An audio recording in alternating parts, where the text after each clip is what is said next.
박근혜 대통령이 이 여러 가지 시중에 떠도는 루머에 대해서도 얘기를 했습니다. 근데 이게 루머에 대해서 얘기를 했는데요.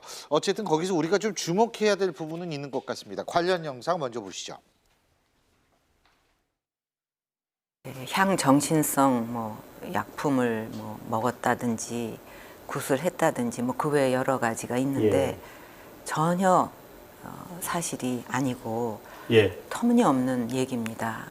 대통령을 끌어내리고 탄핵시키기 위해서 그토록 어마어마한 거짓말을 만들어내야만 했다고 한다면 그 탄핵 근거가 얼마나 취약한 건가. 지금 근데 우리가 주목해야 될 게 이제 구판서 정유럽 이건 진짜 루머고 이제 사실은 다 아니라고 사람들이 다 생각을 하는데 그때 이제 정규재 주필께서 이제 새롭게 보셔가지고 여기 대답을 하신 것 같은데 우리가 주목해야 될 거는 경제 공동체도 부인했다 이런 얘기가 나오죠. 근데 아까 말씀하신 것처럼 최순실 씨가 어제 특검에 하면서 외쳤던 얘기가 경제 공동체 아닙니까? 참 경제 공동체는 전 유러피언 유니언만 있는 줄 알았는데 그러니까 이게요 공교롭게도 이건 공교롭게도 헌재에서 변호사 전체 사퇴 얘기, 사임 얘기, 그다음에 최순실이 소리 벅벅 질렀고요. 또 박 대통령 인터뷰하고 하다 보니까 이게 일련의 어떤 기획에 의해서 움직인 게 아니냐 이렇게 얘기를 하는데 아닐 수도 있겠죠. 그런데 우리가 이렇지 않습니까? 공교로운 것이 공교롭게 계속 공교로우면 공교로운 게 아니에요. 그렇죠? 그래서 합리적인 우리가 의심을 할 수밖에 없는 이제 그런 상황에 봉착을 하게 된 건데요. 차라리 정규재 TV 저건 팟캐스트입니다. 엄밀히 얘기하면 방송위원회의 통제를 받지 않은 방송인 것도 아니고 아닌 것도 아닌 프로예요.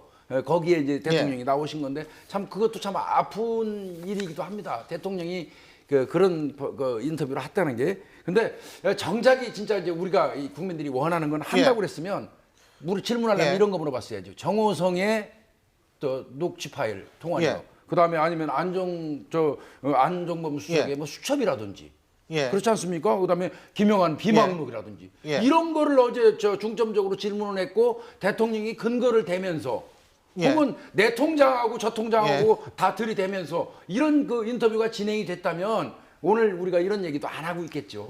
그래서 그렇게 지금 우리가 정규재 TV를 선택한 이유에 대해서 지금 우리가 이야기한 거 아니겠습니까? 이게 만일 진짜 말씀대로 일반 언론 같으면 그런 걸 물어보면 이게 안 되죠. 그러니까 대통령이 말하고 싶은 것만 묻게 만든 그런 방송이기 때문에 정규재 TV를 선택한 거고요. 그다음 구판설, 정윤회, 미래설, 정유라, 친자설 있죠. 이건 사실은 거의 허무맹랑한 건데 이걸 이야기한 이유는 있죠. 결국은 경제 공동체설도 거짓말이다. 여기에 대한 근거를 제시하기 위해서 이런 걸 봐라. 전부 다 대통령을 둘러싸고 음해하기 위한 모함이 아니냐. 그러니까 경제 공동체설도 엉터리다. 그 이야기를 하신 거죠. 자, 그런데요.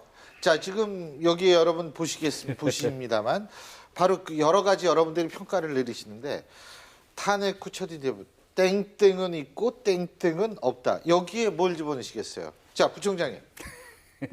은자고 는자고 조금 다르겠습니다만 자기만 있고 국민은 없다. 이렇게 되겠죠. 자기만 있고 은은 없었고 왜냐 그러면 상관없어요.